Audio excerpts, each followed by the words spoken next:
Hi, everybody. Hello. Hey. Do I sound that I'm Mary. I'm Terry. Nice to meet you, Terry. Nice to meet you. And how did you come to be here today? Did I live. this one invite you over I here? participate in metaphysical at Siena. Oh, okay. And Jerry and Debbie are my friends. All right. Well, then I think we'll be seeing. And Okay. Deborah Silverstone just gave me a Oh, book. yeah, of and I course. just started. Oh, that's Mary. You signed Oh, the that we book. signed. That's the Mary that we Oh, signed. oh, Oh, now there we go. Okay. Now it's all making sense. Yes. We're gonna see. Several connections. Yes. 4 layers of separation. There you go. We'll be seeing you. We'll be seeing you on Thursday too. We're going to visit you at your group. Good. That's what I understand. That's wonderful. Hi. Hi, Silva. Yes. Hey, good to meet Roger you. went to get more chairs. I'm glad that you came. This is Terry, the co-author of our book. Good, how are you? Nice to see you. Everybody's here. Everybody. You're here. Oh, thank you. Just you guys. You got some muscle bringing in there. Bringing back This is my son, Paul. Stephen, Paul, very nice to meet you. Son, okay, mom and son. Glad you're here. I'm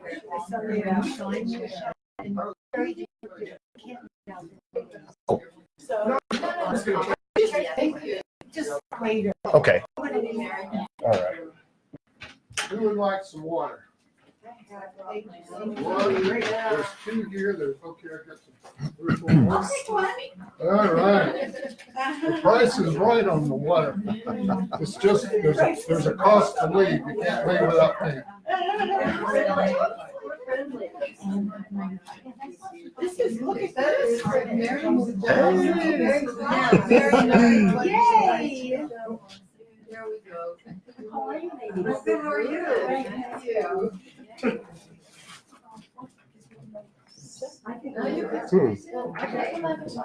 Breaks the energy. Yeah. Yeah. Yes. I'm sorry. So I'm just tired of this. No.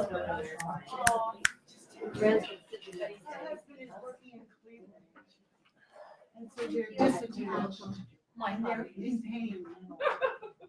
Disattached. That's a very good word. Yeah. Is there such a word, or would Webster like that? Is there such a word? Disattachment. I'm gonna send it into Webster.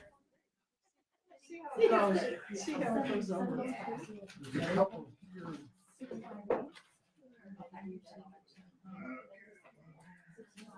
We don't have our bowl today. Oh, I forgot.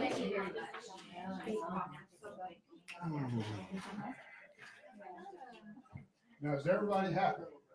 I am. Very happy.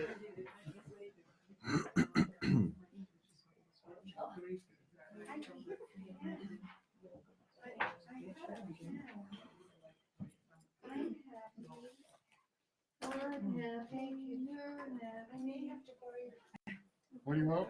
That's not English. I'm serious. Anybody need a pen? Anybody else need a pen? I don't think that's English. Okay. That's why we can't read She it. wanted to know if we could identify the language. Oh, is that what you? I don't, and I send it to a friend who's Muslim, who does art restorations, so many different, languages that have. Right.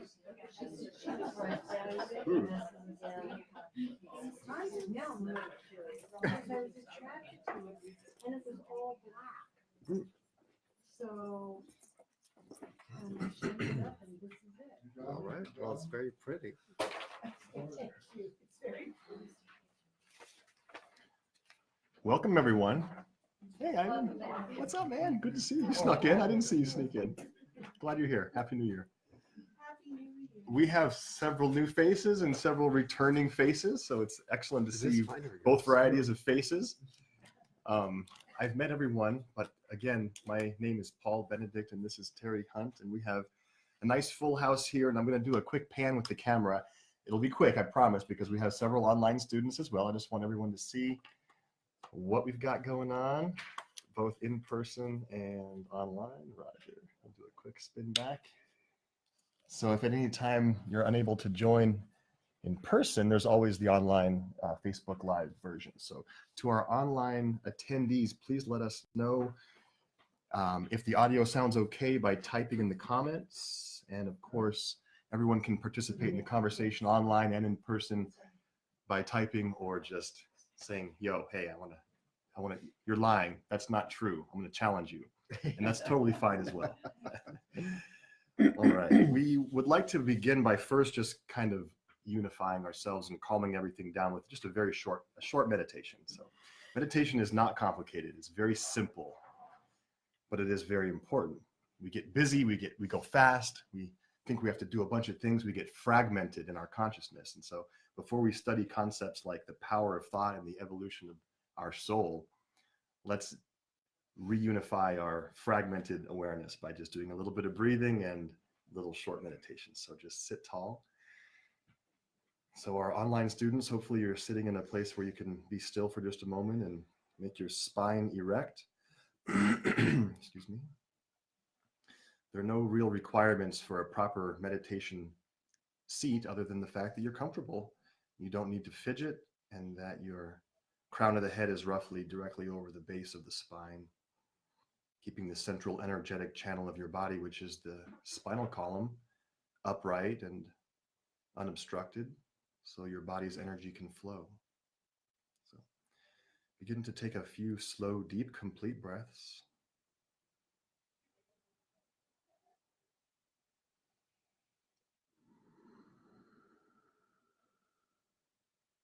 It sometimes helps if you actually trace the pathway of the air as the air goes in the nose, then as the air goes down your windpipe or trachea and down into the lungs, and just kind of notice the path that the air takes. And make your inhale and exhale even and smooth.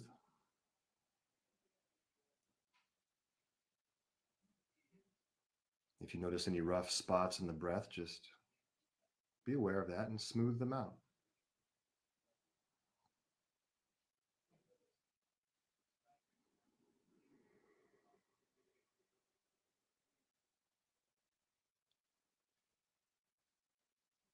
I'm going to ask you to bring your attention to the space around the eyes. Feel the eyeballs with your awareness, and then the space between the eyebrows. Just notice that area of the body.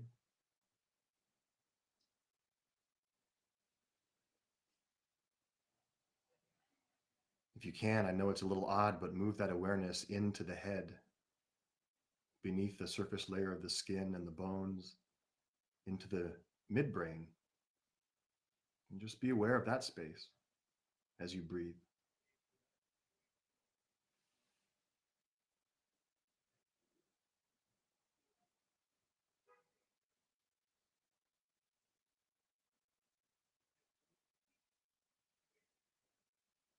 Just sense your awareness at the midbrain, sense your breath there.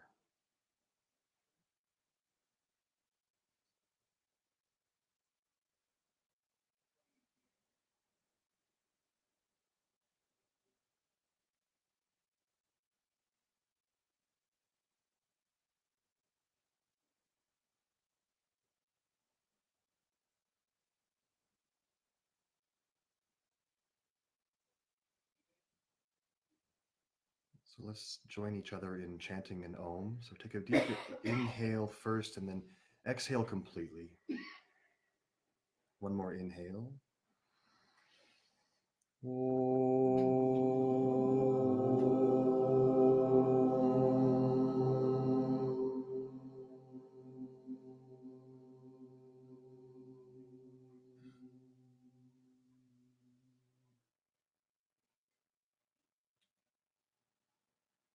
And lower the chin and slowly open the eyes. It's bright in the room, so come back at your pace. All right. Maybe Roger can close. Steve, would you mind closing that door right behind you, please? Thank you. right. So a little bit of logistics before we jump into the content here. This webinar series has been going on since March of last year. Wow, it's been almost a full year. Yeah. And we are roughly following the outline of this book to guide us through our courses, our sessions. So this is an introductory book on theosophy. Theosophy being the comparative study of science, religion, and philosophy, with the aim of figuring out how this life works and how we can make it a little bit better for ourselves. So this is the 13th session that we've had, and we are on chapter 8, which is the power of thought. And sometimes we take 2 or 3 sessions to go through one chapter. Sometimes we take one session to do one chapter. It all depends on how interesting it is and how much Terry and I feel like talking and how much you guys feel like discussing with us.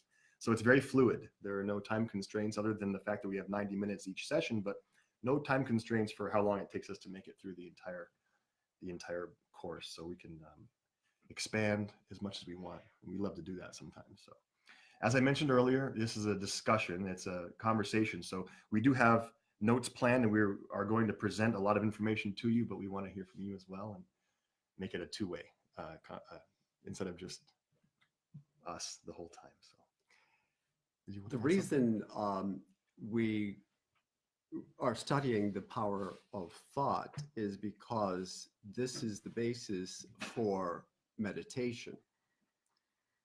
We use thought as the beginning part of the process of meditation, but that process includes going beyond thought. So we start with thought, we go beyond thought, and end with meditation. Also, one other thing I want to point out is that as Paul was explaining the process of beginning stages of meditation, is about breath. And this is one of the methods for receiving prana.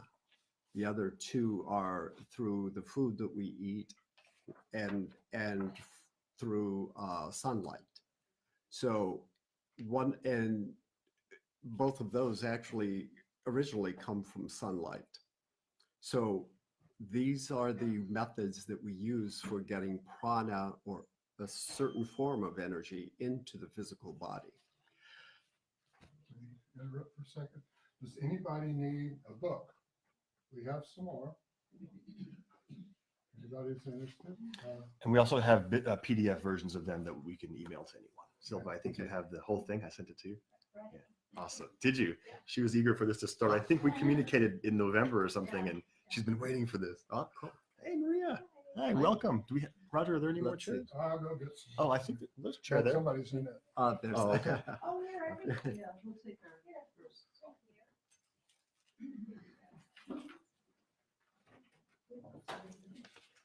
All right, can everyone see here? I think.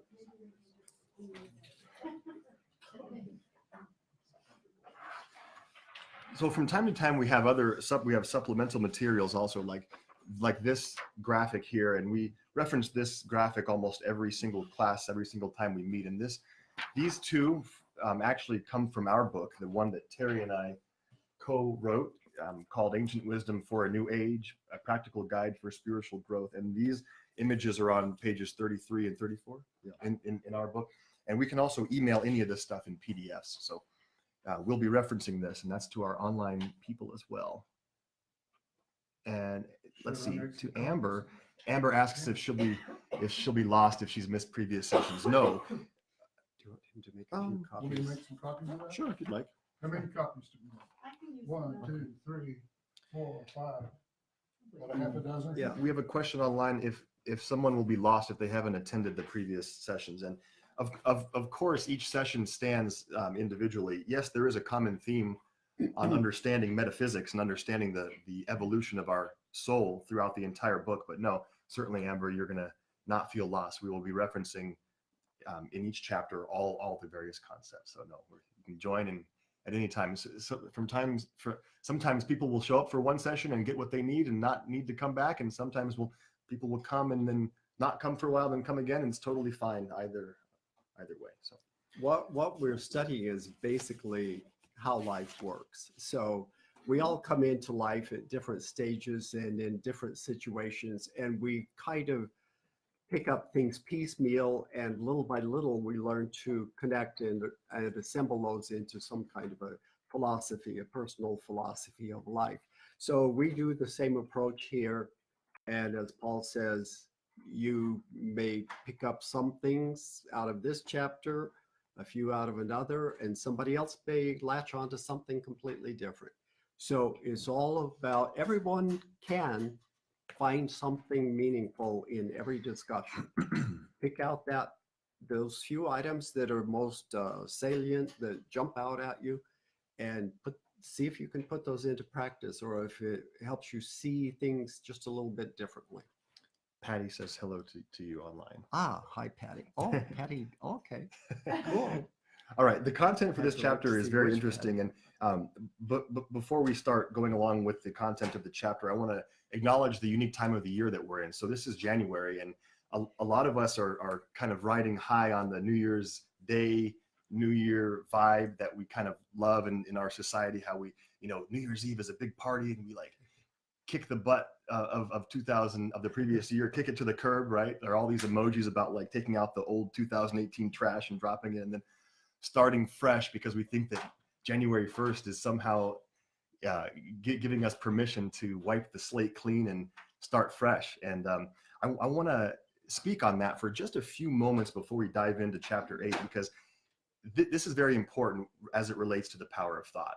The way we think about our life's trajectory and the way we are able to course correct our path based on what we see around us, what we think inside, is very important. So this unique time of year, this January thing, some of us who teach yoga or who go to the gym, we understand that there's an interesting phenomenon that happens in fitness arenas in January. And does anyone know what I'm referring to? Yes. Okay, the gyms get packed and crowded. The yoga studios usually have really high attendance for about 30 days. Am I right about that? In mid-February, it goes back to normal, right? Okay. So the statistic is that 80% of resolutionists, so people that set resolutions, don't achieve them. That's the statistic. 80% do not achieve them. Why is that? So why the heck do we get so excited? New Year's Eve, we're partying, we're so excited. And then January 1st, all the way usually through the end of January, we're like gung-ho and we're adhering to those goals. And we're like, I'm going to lose those 20 pounds, or I'm going to get that new job, or I'm going to get a new partner, get a new car, whatever the thing may be.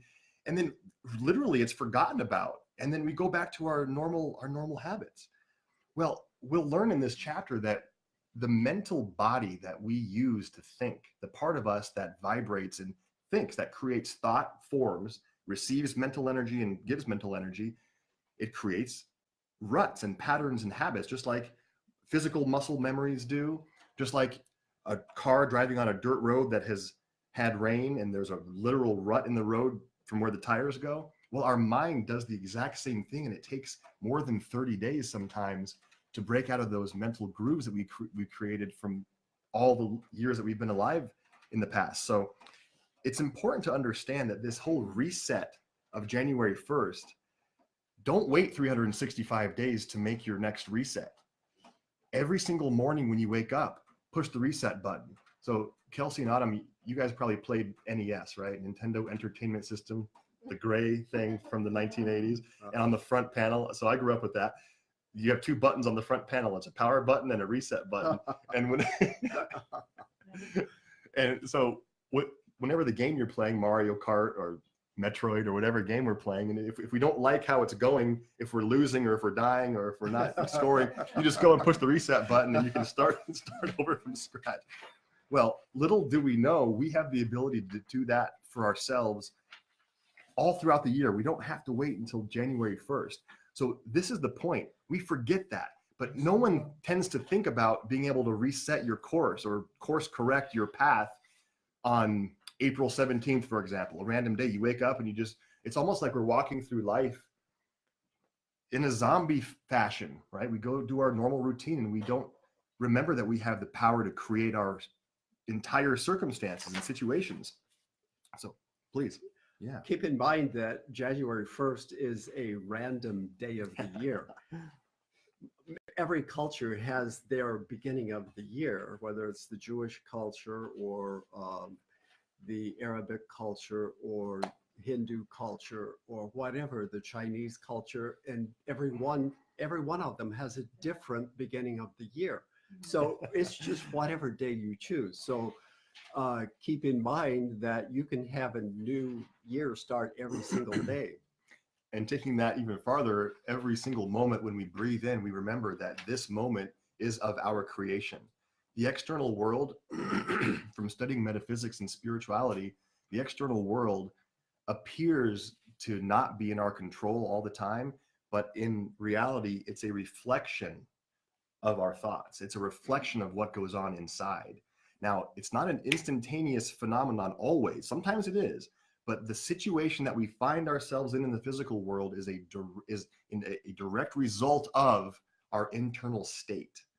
Now, again, it's not instantaneous and fast. Can take lifetimes to create this external circumstances that we completely intend to. But it is true. What happens on the outside originates from what is on the inside. And speaking to what Terry said about the random day, yes.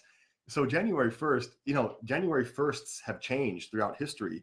And Autumn, you came to my talk at the Vegas Gun Yoga Festival, so some of this it'll be familiar to you. But I'd like to bring reference to the dude Pope Gregory back in the 13th century.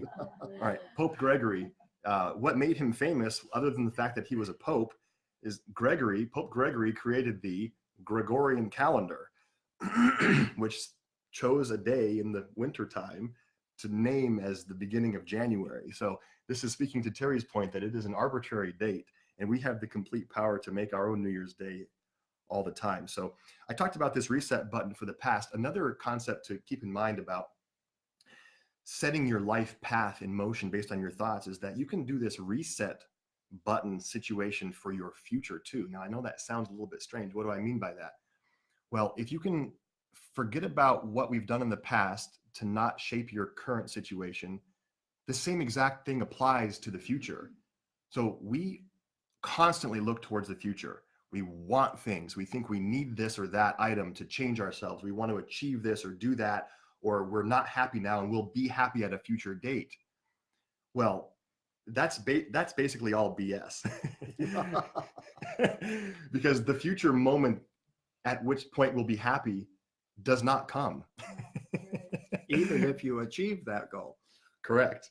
And we'll find out why that is later. But the present moment is truly all we really have. And if you're going to take control of life, you have to take control of this present moment. And the easiest way, through all my studies of yoga, the easiest way to do that is start by calming yourself down through the breath. That's always the easiest way to take control of the present moment. Then you can start shaping your life. All right. A couple more points on this whole January thing, because it's important this time of year so we don't forget. Most of the goals that people do set, actually, do you set New Year's resolutions? Do most of us do that? No, you don't? I set goals. You set goals? Jerry, how come you don't set goals? Because I set goals all throughout the year. Okay. Do you monitor your progress on the goals? I do. Okay, good. Try to. So some of us don't set goals, some of us do. I know I do. Let's see if anyone online likes to set goals. All right, we'll see what they say. But most goals are sort of materialistic goals. They're goals of the ego, just to put it bluntly.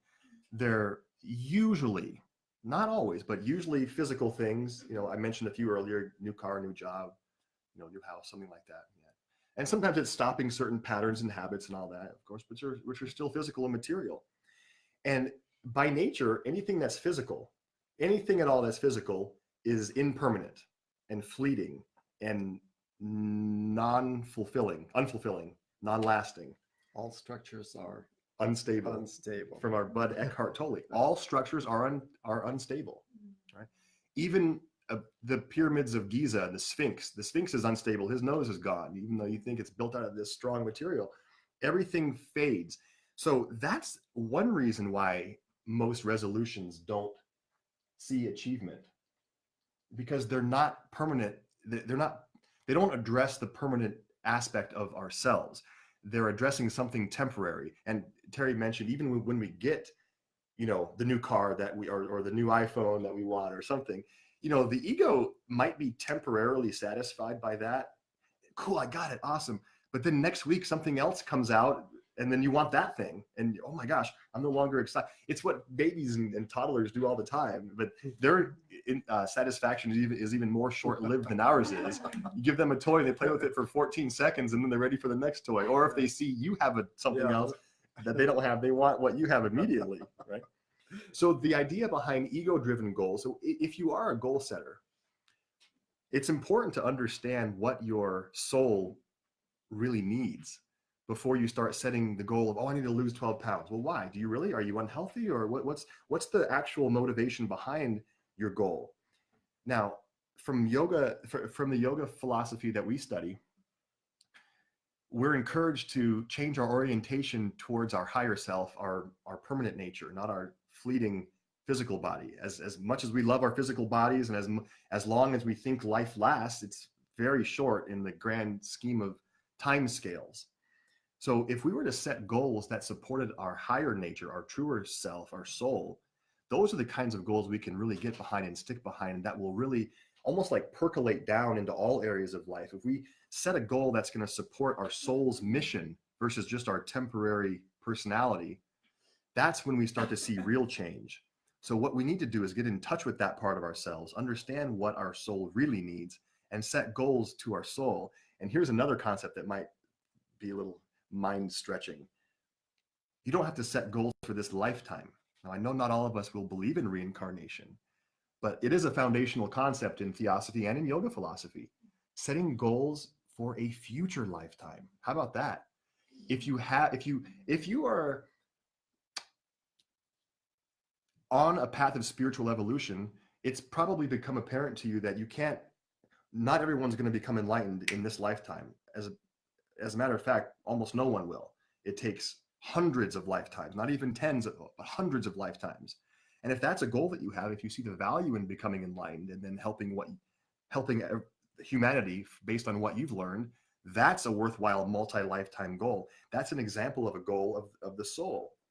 Now, of course, that's a very lofty long-term goal, and we can certainly make other supporting midway points, intermediate goals as well, and that's important too. But we need to look at the highest point first, and then see how that will translate down into the physical steps we need to take.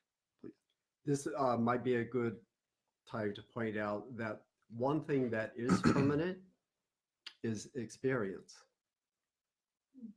Not information, not data, not stuff that you have read, but things that you have experienced. If you learned really well how to do math in this lifetime, you never forget that. In your next lifetime, yes, you will have to go through a process of relearning, but it will go very quickly, and you'll be right back up to speed again. So experience what you have personally experienced, you never lose. It never goes away. The physical brain doesn't always remember the details, and that's important. There's a reason for that. But your innate knowingness retains all, and you just have certain qualities of character that stay with us lifetime after lifetime.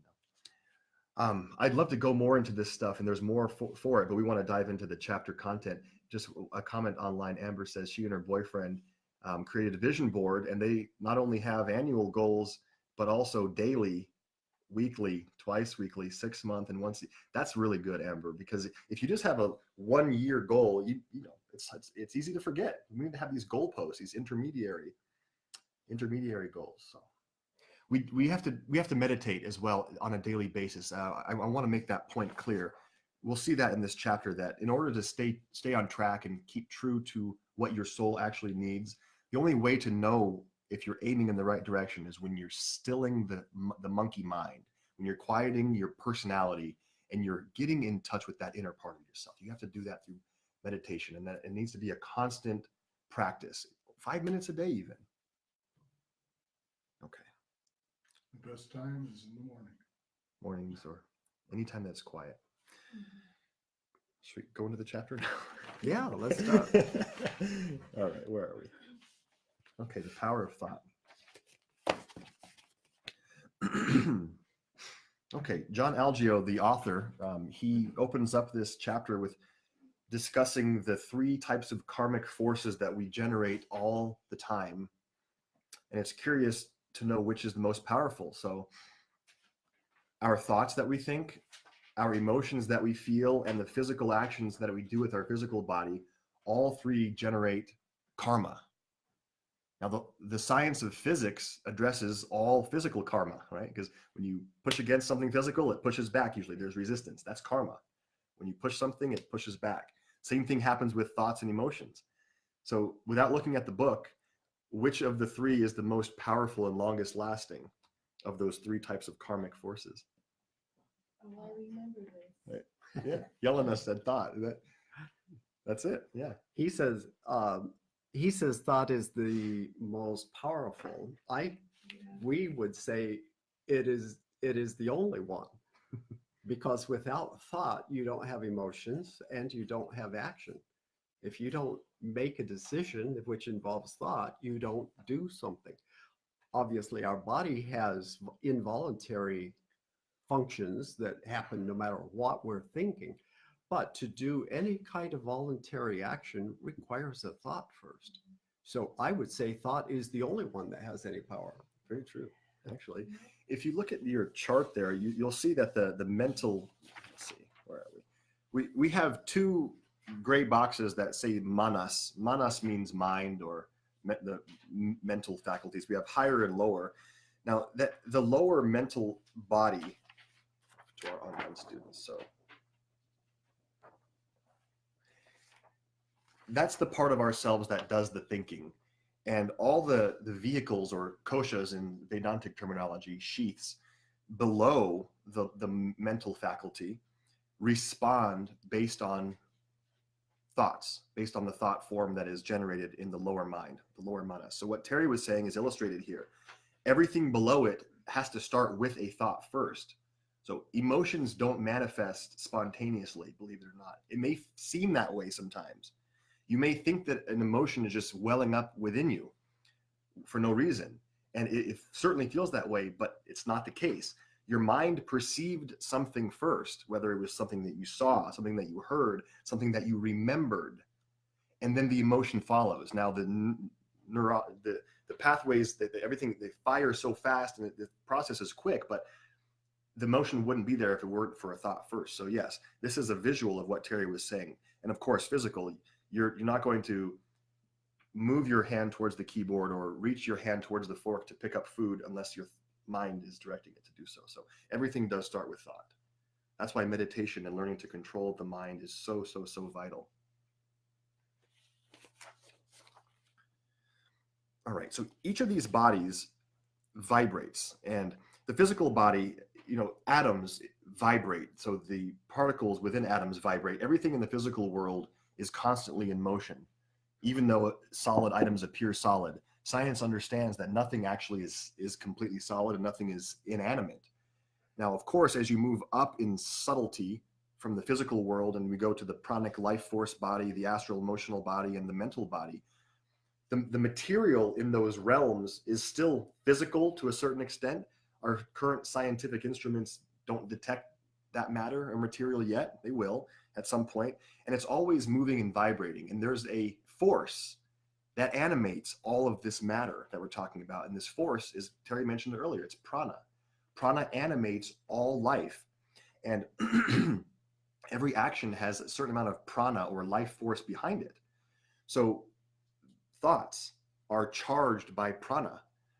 So you probably have heard the New Age little thing about energy follows thought. Well, it's 100% true. The yogis have taught that for thousands of years, that whenever a thought is generated, there's energy behind it, and you can charge it with as much prana as you can. And there's a whole school of yoga about this called Tantric Yoga. It's the idea of learning how to cultivate energy and use energy or prana for your will. And it has to do with thoughts. It has to do with the physical body, asanas, yoga poses. So thought has power. Energy follows thought, and you can do a lot of things with it if you do it properly. I like this definition that John Algeo gives about what thought is. He says thought is an energy that consciousness produces to modify the subtle matter of the mental plane. That's kind of cool, right? Thought is an energy that consciousness produces to modify the subtle matter of the mental plane. So if I didn't mention this clearly before, each of these bodies in the human constitution lives and operates within a realm or a dimension or a plane of existence. You can't point to it because it's not up or down or left or right. It's a different dimension. You can access it through changing your consciousness and your awareness. Thought has effects on those who think it, who think the thoughts, and on the recipient of those thoughts. So as I was talking about prana, the stronger you charge a thought form, the more effect it will have, both on you for thinking it and on others. Now, a perfect example of this is positive thinking and negative thinking. Most of us can attest to the fact that if you think negative thoughts, you feel crappier. Technical term. Yoga term. That's in the Sutras, by the way. So it stands to reason the other would be true as well, right? If you think positive thoughts, you feel cooler, better. What's the technical term? What did Stephanie say? One of our friends, Stephanie, always mentions that her mother was upset about something that someone had done, and she would say, the more I thought about it, the angrier I got. Well, stop thinking about it. It's that simple. But in truth, it isn't that easy. We have to train ourselves to stop thinking about things that get us riled up. And this brings up another thing that's in the book, and that is repetition of thoughts. Most people aren't able to produce thoughts that are very powerful. As much as we would like to think our thoughts are powerful, they're not nearly as powerful as the thoughts that a yogi, a very high, elevated, advanced yogi can produce. So the one thing we can do is to repeat them. That's why mantras are so effective. You repeat it often enough and the total energy accumulates. And then it does become a very powerful thought. Religions do this in the form of doctrine and teachings, and they hammer it and repeat it and repeat it. And even if it's not true, it is so embedded in the minds of the people who subscribe to it that they can't get rid of it. It's there pretty much for the rest of their life. So again, but that is one reason we need to be careful of where we put our thoughts. Those things that we entertain, those thoughts that we entertain on a regular basis form who we are. There was a very wise teacher in the Bible who said, as a man thinketh in his heart, so it's your thoughts that make you the person that you are. This is no different than practicing a musical instrument over and over, or practicing sports, or any discipline that you do. It's practicing, it's repeating, it's creating habits, and it's creating a mental / physical repetition and strength and groove. And exactly the same thing as mantra japa, repeating a mantra over and over. So these are the effects of thoughts on us as the thinker of the thoughts. But thoughts certainly have an effect on the object as well. And it doesn't have to be a person. So the object of a thought can be an object which some would consider to be inanimate, or animals, or plants, or nature as a whole, or groups, or a situation. So the realm of thoughts, it's not bound by space and time like we are in the physical world. So obviously in the physical world, we have location. We have 3 dimensions where we can go forward, back, left, right, up, down, and then it takes time to get places. In the other planes of existence, those don't exist the same way.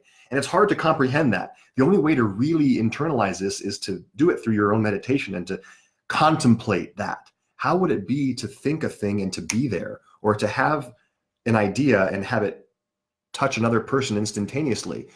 That's how the mental realm works. So effects of thoughts on others could happen instantaneously, provided the recipient of the thought is attuned to its kind. Now, resonant vibrations are what we're talking about here. If a person already has a certain type of habitual vibrational quality, they will be attuned to those kinds of thoughts from another thinker directing a thought at that person, or from the environment. Have you ever walked into a room and felt a certain way based on what has been transpiring in the room? Or have you ever been around someone who you can just feel something from them, whether it's positive or negative? How about this room here? This room has a lot of energy. Hopefully it's a good vibe in this room, hopefully. So if you're attuned to feeling certain things, you'll be sensitive towards that kind of vibration, or towards that kind of thought form. So if you're sending loving and caring thoughts to a family member or to a sick person, it will have an effect, especially if that person is already attuned to its kind. And if they're not attuned to those kinds of thoughts, the thought form might not be as powerful. It might take more time for it to have an effect, but the thought always does have an effect, regardless if the person is already attuned and habitual in that thought type or not. It will always have an effect. It just might not be instantaneous.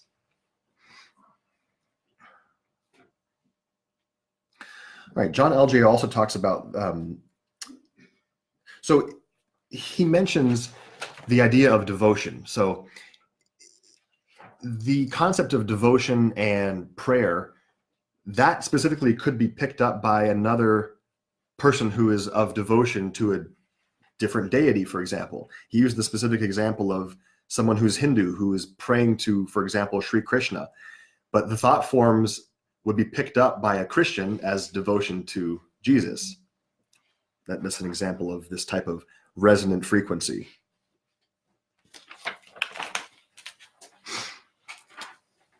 All right, negative thoughts are also important to talk about. So a lot of times we have friends that are negative. We have situations that we're in where people are thinking negative things or not handling situations as we would like. We can shield ourselves from that. It's important to understand how to do that. It's important to know that we're not always around the most positive of people. And at some point in our evolution, we want to be careful about that, about who we associate with and which situations we put ourselves in, right? So we're only around people that support what the vibrations that we want to carry with us in our aura and in our mental field. But inevitably, we'll be around situations where there is negativity. And it's very cool how to do this. You just think the opposite, right? You shield yourself from negativity by kind of protecting yourself with positive affirmations. And it's nothing new. It's not some crazy concept. And in the Yoga Sutras, Patanjali specifically talks about this. In Yoga Sutra 133, he talks about how right thoughts are a shield against negative ones. All right, in Yoga Sutra 133, so the first chapter, the 33rd sutra, he gives us 4 stains of the mind, or 4 distractions or obstacles. And those 4 are animosity. I added this after. Okay. I wondered. Okay, go ahead. Animosity, cruelty, jealousy, and self-righteousness. Patanjali says those are the 4 major obstacles or distractions towards a calm and stable mind. And it's simple. The antidotes for those are simple. It's cultivating thoughts of the opposite nature. So friendliness, compassion, happiness, and non-judgment would be the opposites. And in our chapter here, John Algeo says something very similar. He talks about every single day in your meditation practice, see yourself operating how you want to operate. Just envision yourself reacting or not reacting to certain situations the way you want to react or not react. So instead of getting annoyed or frustrated or having a temper, just see yourself being the yogi. If you're a type of person who does react and have knee-jerk reactions to people and become frustrated and annoyed, or if you have a short temper, see yourself just smiling and nodding and just letting things roll off. Cultivating the qualities you want. So simple. What was the third one, Paul? Animosity, cruelty, Jealousy jealousy. and self-righteousness. Notice that most of these involve some kind of emotion. Some thoughts, as we've pointed out, involve emotion. Some thoughts result in some kind of physical action, but a lot of thoughts are just thoughts. Especially if you're learning something new, you may be reading something and it may just be information that's coming in. The yogi always strives to eliminate emotional reactions. That's one of the things we emphasize more than anything else, is non-reaction. Just calm equanimity that we strive for. And the yogi, the advanced yogi, doesn't react. Instead, he or she will encounter any number of different influences and different situations, and will simply observe without reaction. The rest of us tend to either be greatly in favor or greatly against, or have some kind of a gut reaction to it that affects us. And they point out that every single one of these emotions, whether we call them good emotions or bad emotions, depletes energy. It makes your energy level go down. Believe it or not, even if you get excited about something, it has an energy drain on your energy field. So just be aware of it. And maybe you're not ready for this yogic calmness. Some people are not anywhere close to that. They need this emotional stimulus that goes on constantly. We call it drama. But, and it's important at certain stages of our development. We have to have that to keep us moving forward. So it's not a bad thing at all. But the person who is very advanced in yogic training learns that that doesn't serve him or her, and little by little they let go of that. And it's a natural transition. Don't think that that's your goal. Your goal is to experience. And as you gain more experience and more insight and more enlightenment, all of this just sifts out. In the early stages of our human evolution, it's about acquiring, getting more and more experience and information. In the later stages, it's about getting rid of everything that doesn't serve you any longer, letting it go, let it go, let it go. One of the biggest pushbacks on this idea of equanimity is that, well, what's life all about? Aren't we supposed to, enjoy life and have excitement and love and do all these exciting things? Sure, yes, that is part of what life is all about, up until a certain point.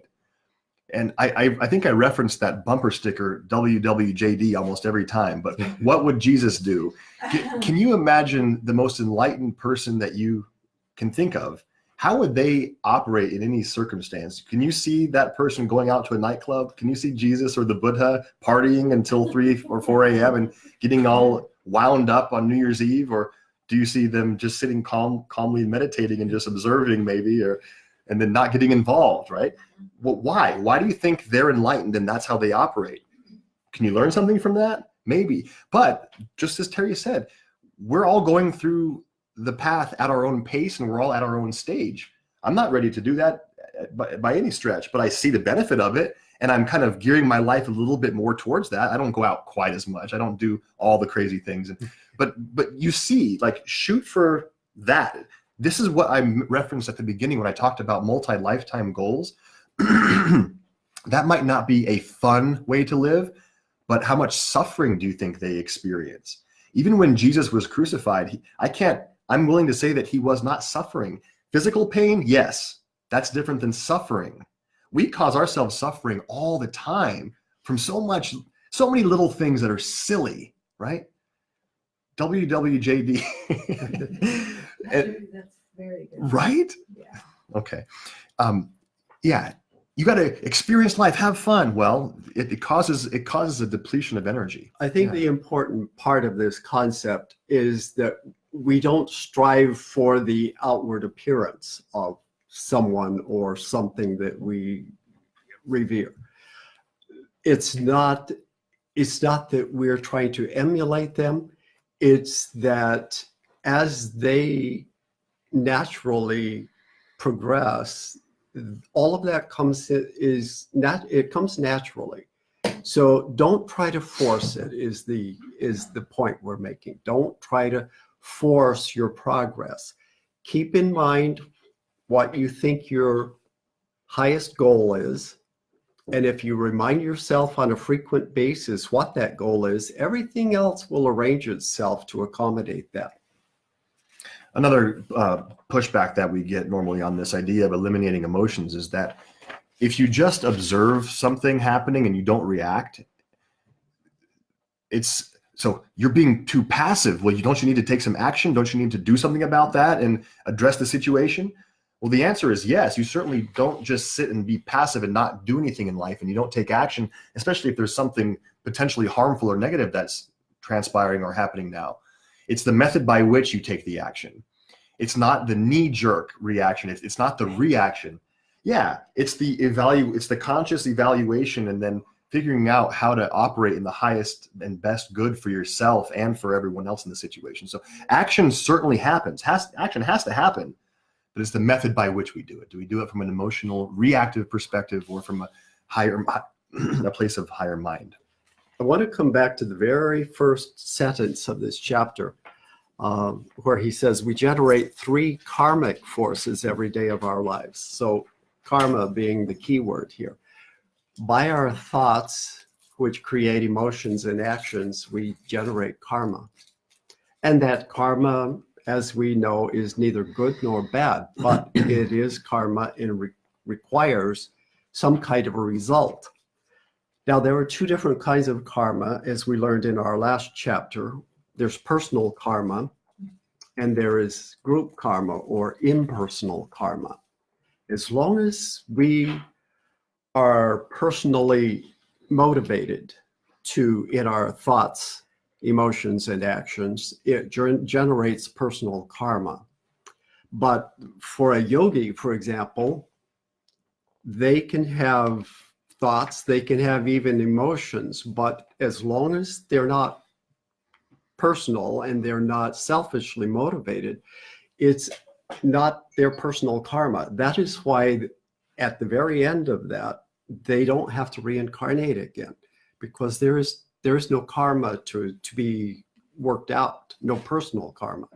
That doesn't mean they don't generate a higher form of karma, which affects all of life.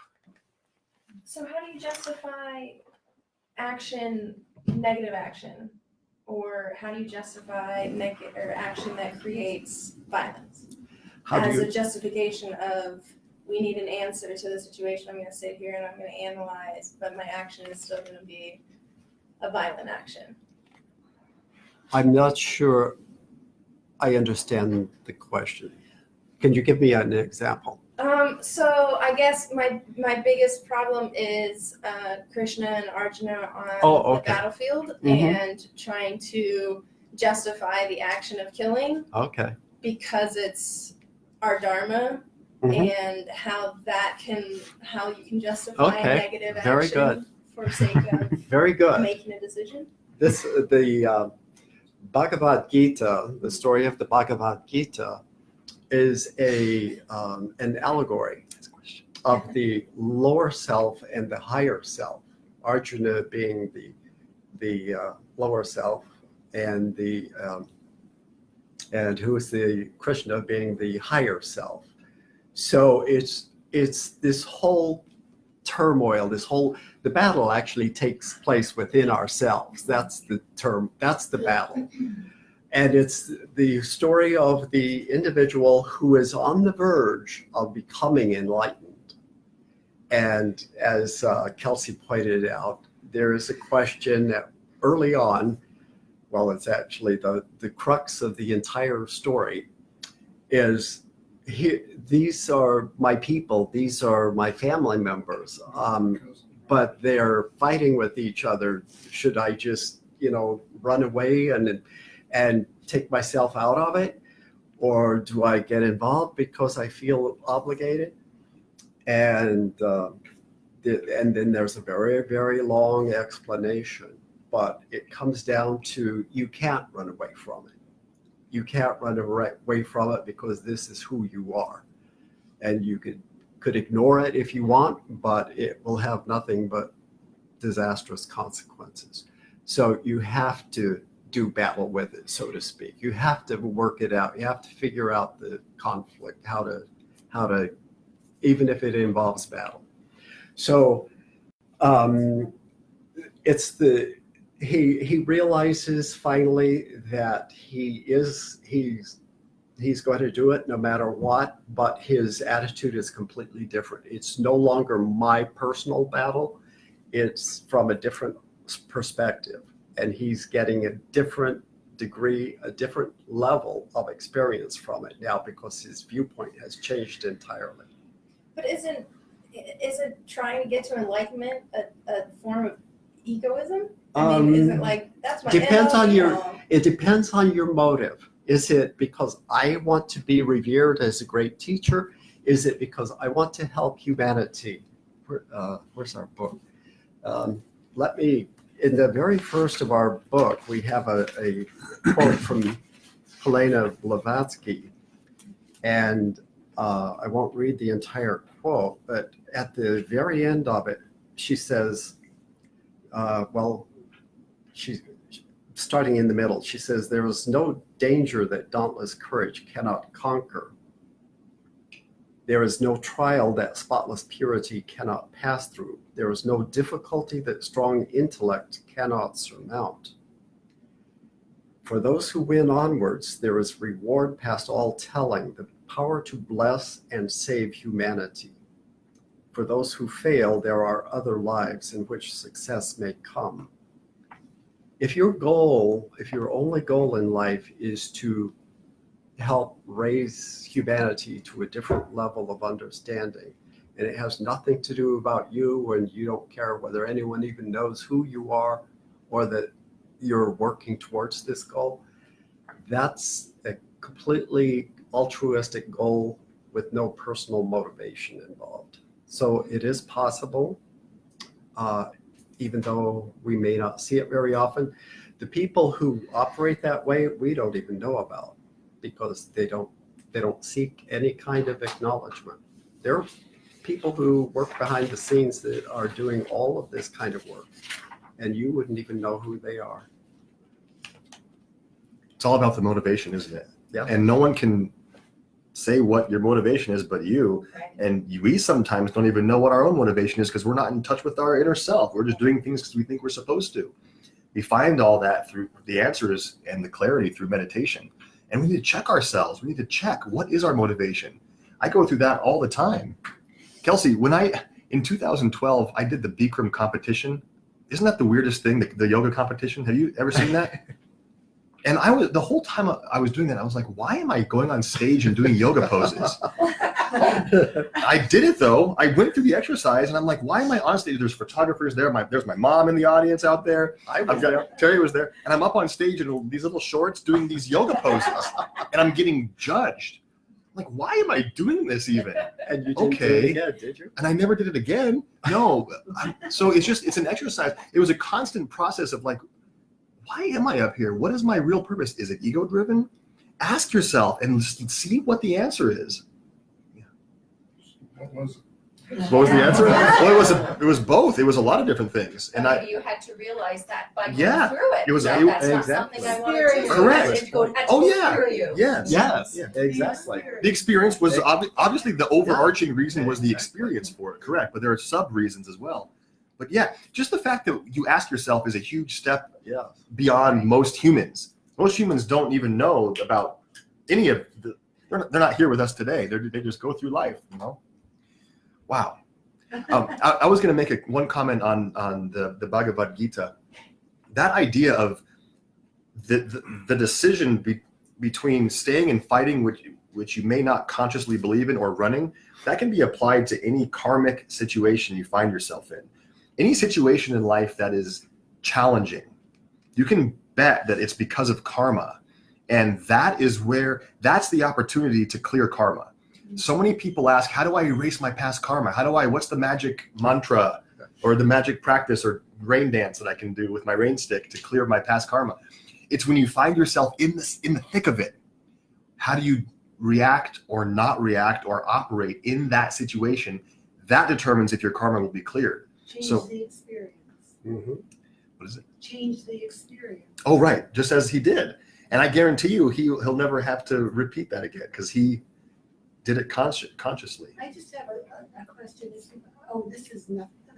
Right in your face, I know. Is the Bhagavad Gita a poem? Is Yes. it set up, the format is a poem? Right. Okay, that's. Oh, that was your question? Yes, it's one part of a much longer work, which is called the Mahabharata. Mahabharata, I believe that's. Mahabharata. But this is the most succinct and the most famous part of it. Melissa online says something that I was just going to go into. She must have read my mind. She says she loves the question, first of all, Melissa. And she says, let your concern be with the action alone and never with the fruits of the action. Do not let the result of your action be your motive, and do not be attached to inaction. And this is a very good point to bring up, because I was going to talk about something else that Patanjali gives us. Since this is a yoga and theosophy webinar, we combine the teachings of theosophy and with the classical teachings of Patanjali in the Yoga Sutras.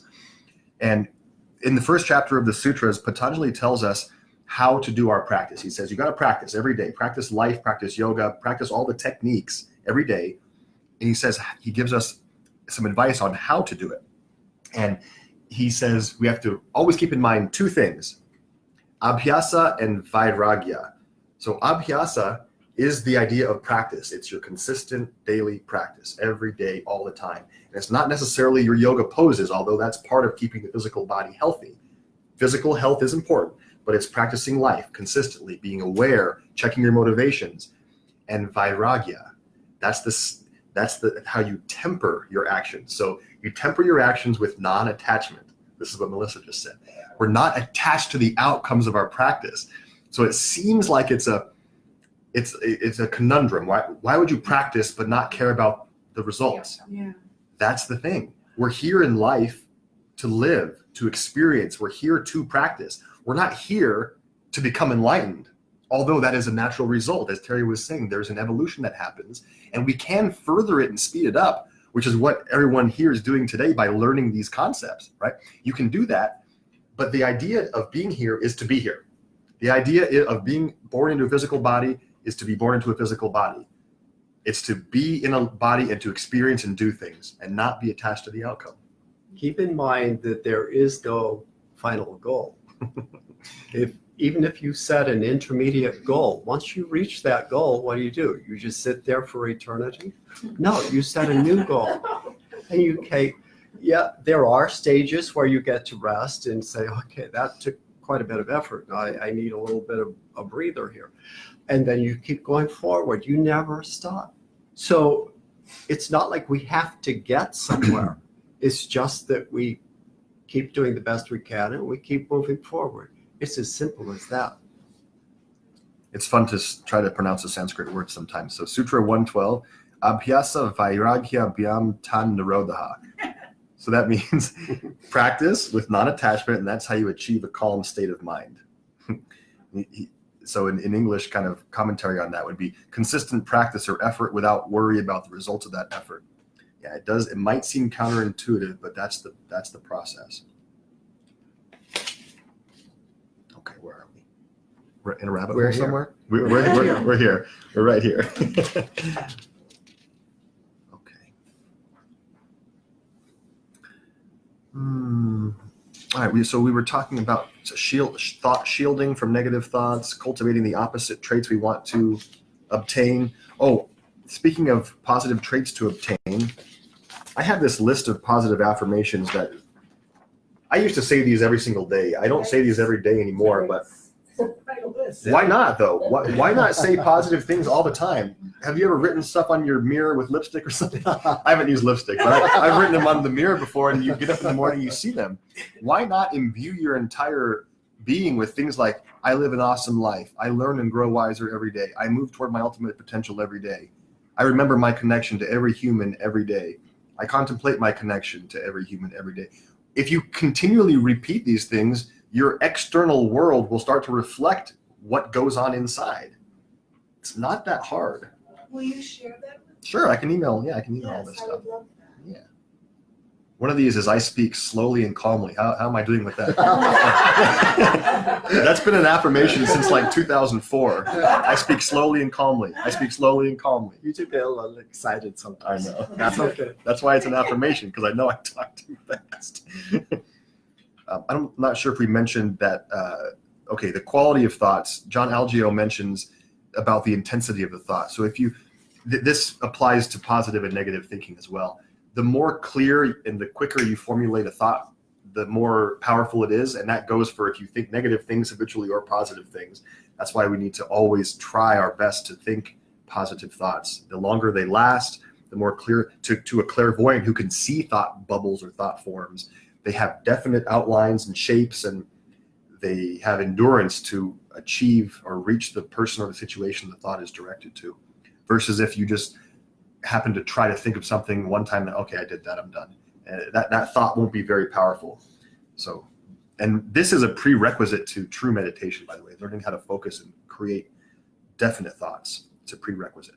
Concentration and meditation are the key to producing more powerful thoughts. In the outer world, the people who have the most powerful thoughts are those who kind of naturally fall into a meditative state. If an artist is working on a sculpture or a painting or something, he or she gets completely lost in that. Nothing else exists. Time stops. Time completely stops. They forget to eat. They forget to, do other things, because that is all that they're concentrated on. And that is real. That is the type of concentration that leads up to meditation. Meditation goes beyond thought. It actually is tapping into a higher level of consciousness and awareness. And the goal at that point is to bring it back down into the everyday consciousness. And it's not easy to do. But the person who focuses either because that's their primary interest in life, or who purposely practices concentration and meditation and studies yoga philosophy, those are the people who produce the most powerful thoughts. All right, the second section is called concentration and meditation. Not that we haven't already been talking about that for the past hour.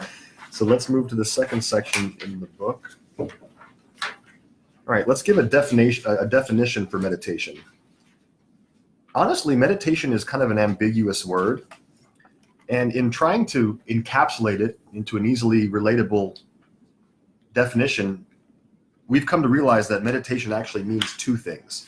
It's a process and it's a state of being.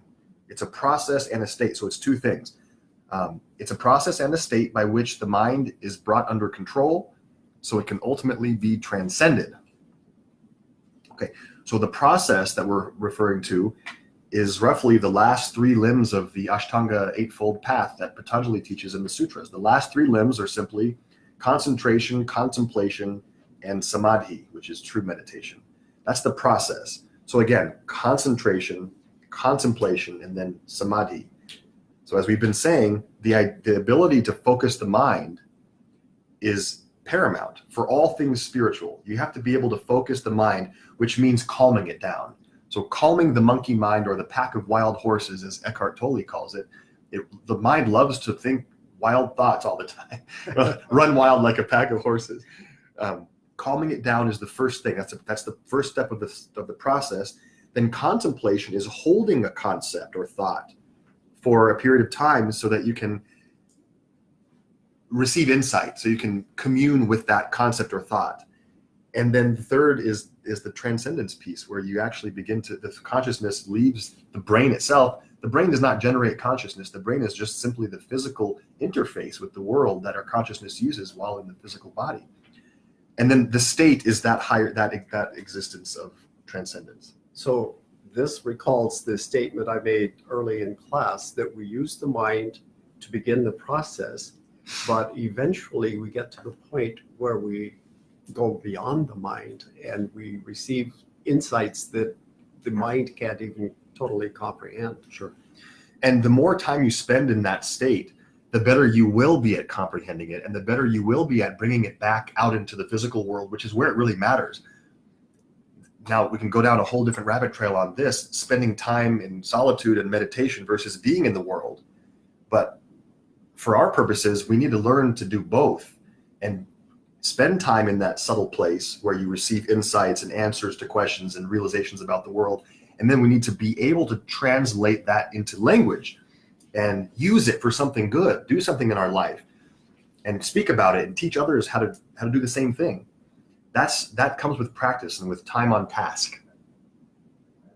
Building a reliable connection. Terry used to talk about how most people's connection to their soul is like a dial-up modem, like a 56K where AOL or Prodigy from back in the day, where it dials up and it's like a real shoddy connection and you get disconnected. That's most people's connection to their soul. But we want to, and then he said, back a few years ago when he said this, he's like, we need to make it a T1 connection. But actually, that's not that fast anymore either. It's not. We need to make it into a fiber optic connection. Yeah.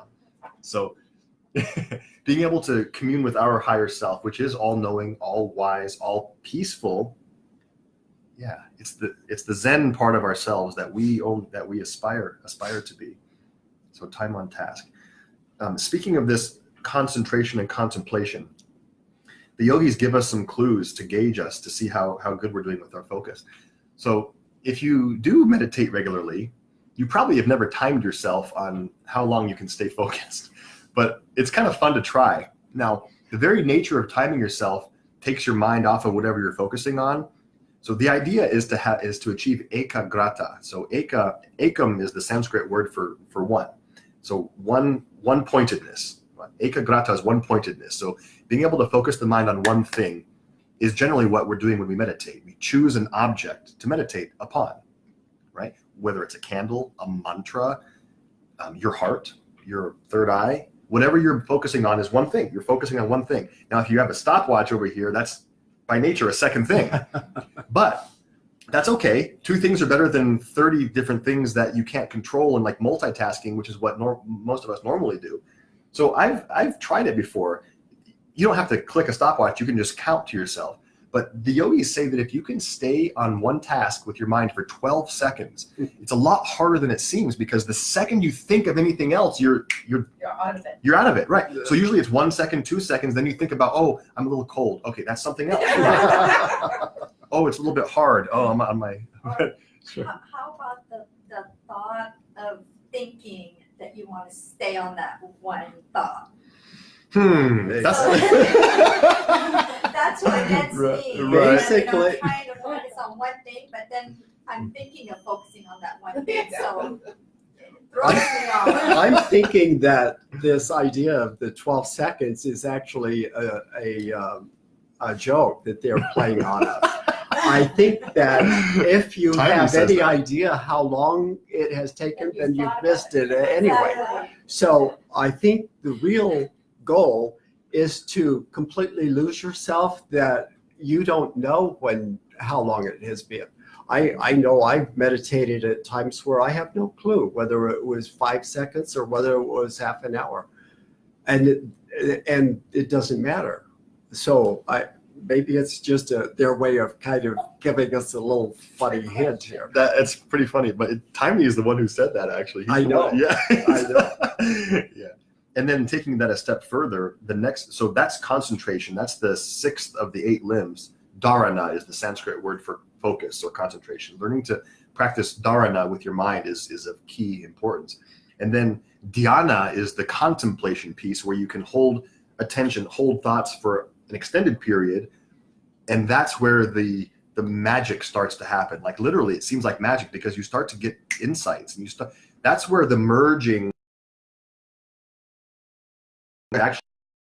Yoga actually means union. And at this 7th of 8 limbs, dhyana, that's where the union starts to actually happen, where your consciousness literally merges with the spirit of the object that you're meditating on, whether it's a person or a heart chakra or a situation, right? That's where that starts to happen. And so the time for that is 144 seconds. So it's 12 times 12. If you can do that for 12 times 12, that's where you start to be a magician, basically, a yogi magician. So it's a siddhi, a special power. And it's possible for everyone. If you can literally keep your mind still for 144 seconds and not think of enough. So becoming magic doesn't seem hard, right? If you can actually do that, that's what you do. That's the practice.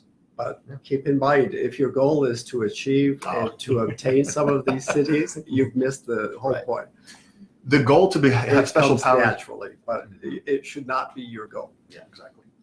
Or else you probably will be delayed and Yeah, deferred, exactly. and roadblocks will appear in front of you.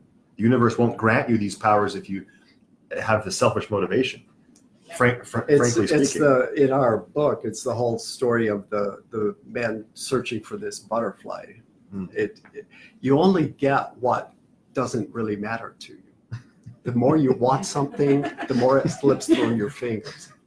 So wanting, a more spiritual life and wanting to, in a way, isn't that selfish? Even if you want it to help the universe or to be a light to your family. I mean, there's got to be some selfishness to it. That I always contemplate that, when I'm doing my readings and trying to obtain that higher sense. I contemplate, I feel that it's got to be selfish in a way. How do you take the selfishness out of it, unless I took myself out of it?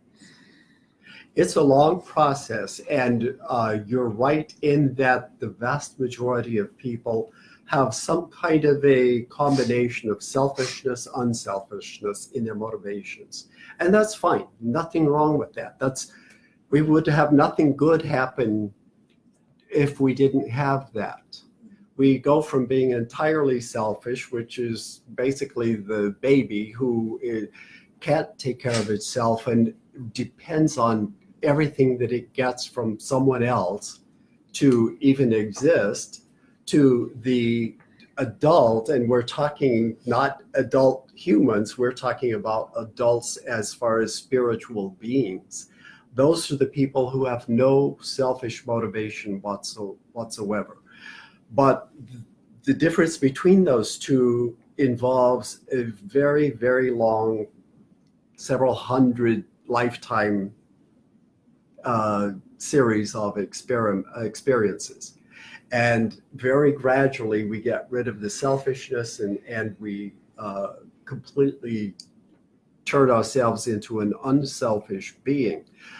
In the meantime, like I said, we have leaders who, only become leaders because they have selfish motivations, but they also achieve certain good things, many of them, not all, but most of them achieve some degree of selfish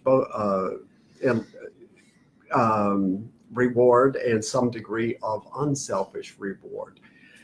We have to work not at eliminating that.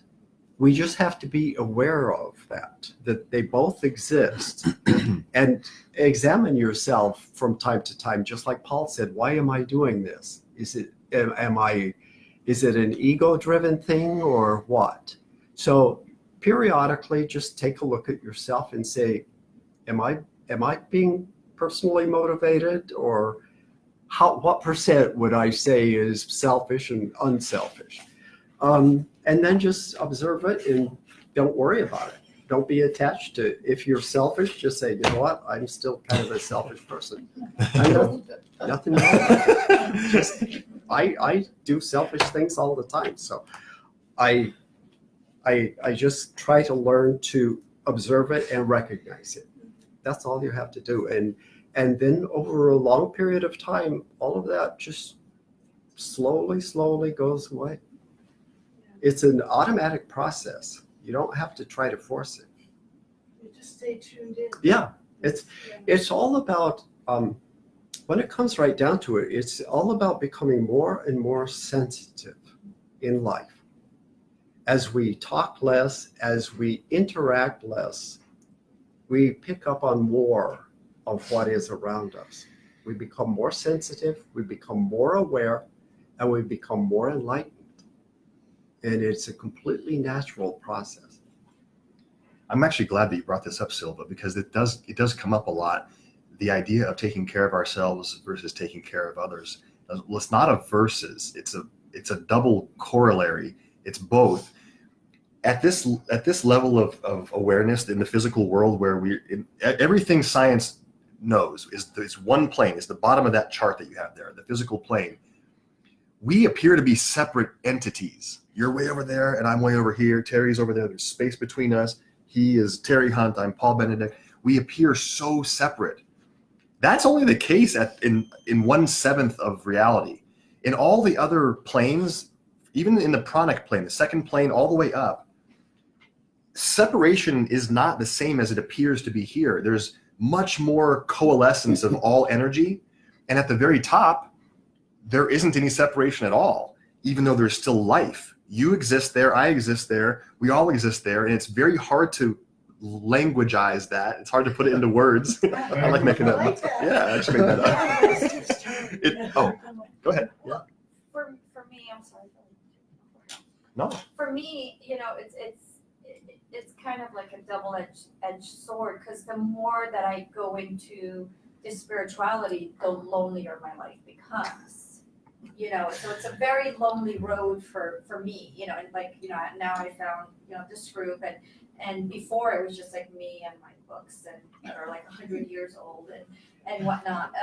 So it's like you're doing it. It's like the desire to do it of an unknown nature, and then you're like, wait, I want to achieve this. So now it's like, where is, what's my motivation? But then it's like, wait a minute. But then the path is very lonely. So it's like, but it's okay. So then that gives you some sort of clarity. But it's the path to spirituality is a very lonely one. Yeah, go ahead. I think I need to get that book next. I'm just the opposite. I find the path to spirituality is a very comfortable one for me. It's comfortable, And- but and lonely. not- Very not- comfortable. Well, no, I'm not lonely. I mean, I feel really good. And I just think we're talking about, and I think it's, all how we experience, whatever we experience. And it's been very fruitful for me in my spirit. And I think that talking about that thing is bad. Sneak back there. I think talking about the ego, to me, my friends know me with the ego.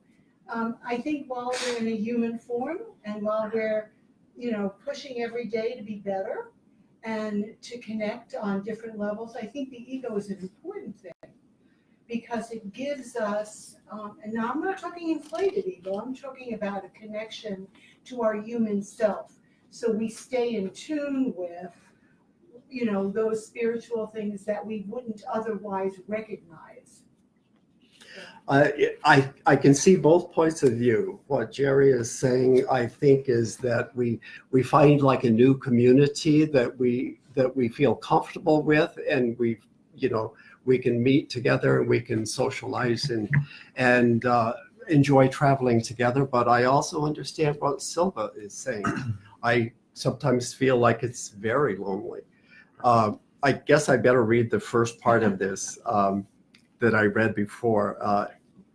Helena Blavatsky's, the first part is, there is a road steep and thorny, beset with perils of every kind, but yet a road, and it leads to the very heart of the universe. I can tell you how to find those who will show you the secret gateway that opens inward only and closes fast behind the neophyte forevermore. There is no danger that dauntless courage cannot conquer. There is no trial that spotless purity cannot pass through. There is no difficulty that strong intellect cannot surmount. For those who win onward, there is reward past all telling, the power to bless and save humanity. For those who fail, there are other lives in which success may come. So there's a certain point in the path where all of us have either arrived at that point or will arrive at that point. And you do, it's a very distinct point. It's like, okay, I can stay here, I can see the gate right there, but I know that if I pass through there, if I go on through there, I'm going to have to give up everything else that, I'm used to.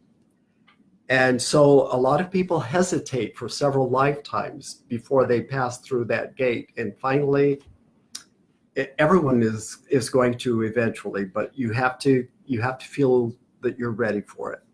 Because once you take that last step, the gate closes and you have nowhere to go but forward. Yeah, to address loneliness from a different perspective also. Starting out in my life, loneliness for me meant I was like all alone among many. So it's like looking at you like, what are you talking about? And in that, you can feel lonely rather than, yeah. Is that where you're at? Yeah. So let me point Autumn out, comment. yeah, just 1 second. Let me point out that this is temporary. It is a very long temporary period. It could be a couple, 2 or 3 lifetimes. But once you get beyond that lonely period, it's actually great trials. She mentions that. There are great trials that happen during that period. And it's like the accelerated version of life. Those people who pass through that and decide to take that step, the reason they can't go backward is because it would be like going back into first grade again. You have gone far enough that you can't go backwards. You can't step back and say, okay, I'm just going to go back. Because your consciousness won't allow that. You would feel completely out of alignment with those people. So you have no choice but to go forward. And then eventually there's you get more contact with the other individuals who are at that level. But there are so few of them right now that, first of all, you have to make that transition on your own. So it's a trial period. And secondly, there are just very few people to interact with at that level. Autumn. Yes, Autumn. Yeah, I was gonna say something similar, that I find that from my own experience, that it feels lonely at first because you're going through so much of seeing yourself and facing your own roadblocks that you kind of have a little bit of no choice but to be internalized, to really understand you and the way you interact with the world and stimuli. But then I think as you continue down the path, and I think there's an ebb and a flow to this also, it becomes maybe not interconnected in the way that you have lots of friends or lots of people that you can discuss with, because there aren't a lot of people at that vibration, but there's this incredible interconnectedness of compassion, because you can start to see the way you used to live in other people. And so then you feel ultimately really connected to everyone, because you can see yourself and your own trials and tribulations through them. So even people that you wouldn't stay around or be with, you can have compassion and connection to, because you All by yourself. all by yourself. This is a very good point that Autumn makes.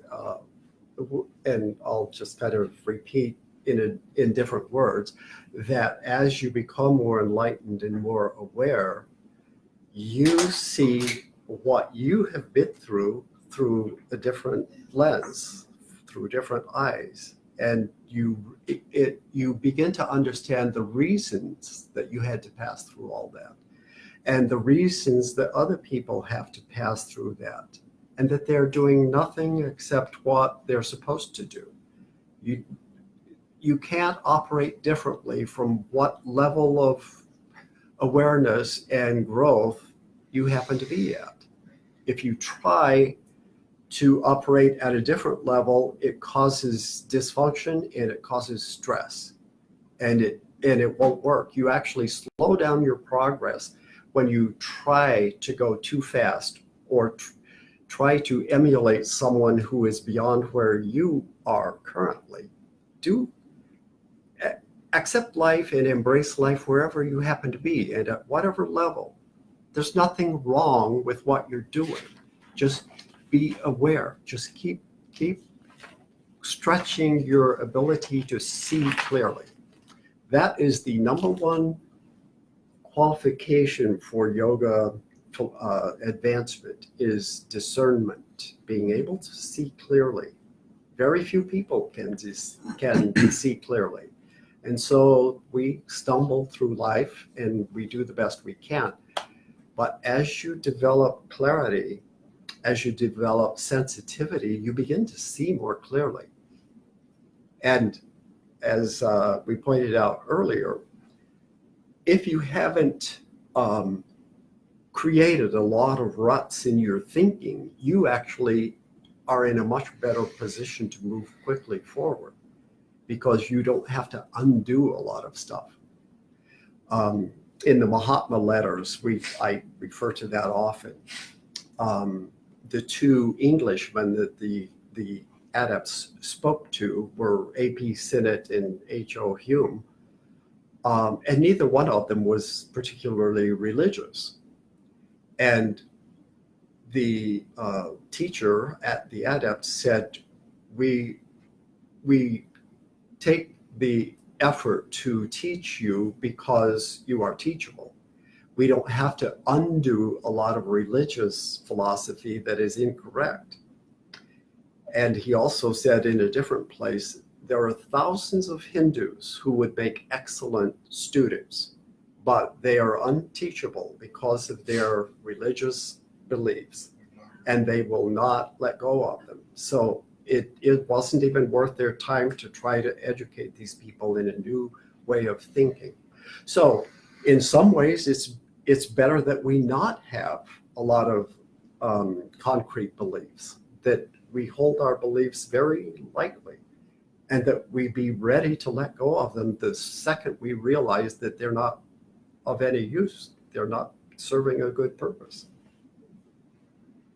That's interesting. It's almost time.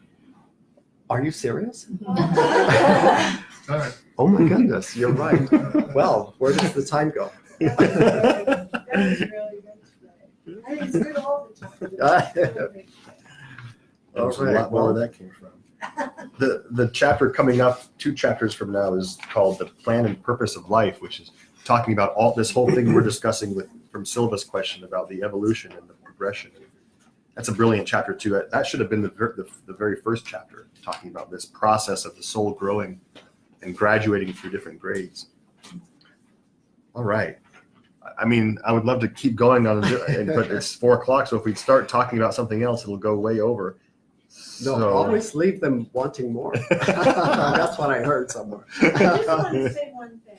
Yeah. When Sylvia was talking about feeling lonely, I think, and I said it's a matter of perspective. I think what I went through and still go through at times is being misunderstood. Because that's not what's in my heart. And so that, I think, could be a form of loneliness, because you feel alone, So again, it was just, it's my interpretation. But yeah, I think like Terry was saying, we all go through trials and tribulations and experiences. One final thought on this, and that is the initial part of it is extremely lonely when you pass through that gateway. But as you gain more experience, you recognize the oneness of everything, and that does come. And then no matter where you are, even if you never see another human being in this lifetime, you don't feel alone, because you feel the oneness. But there is that gap in between the initial stage and the point where you can feel that and experience it personally. So we're gonna take our lonely selves now and leave. Yes. One of the things I noticed was I was watching Paul. I remember back when he first started in our group, and he was such a neophyte, and he was just looking. He's really grown. He's not a neophyte anymore. I was a giddy schoolboy. You guys taught me. Thank you all. All right. Thank you. 2 weeks from now, same time, same place. We feel like we know too much to go back. Yes, exactly. You know, my guys always say, you know. Well, it's not knowing too much, it's too much experience. Yes, You've exactly. reached a different level. There is no going back, yeah. Good to meet you. Of course it is. Yes. Good, good. It's just a little difficult in the early stages. But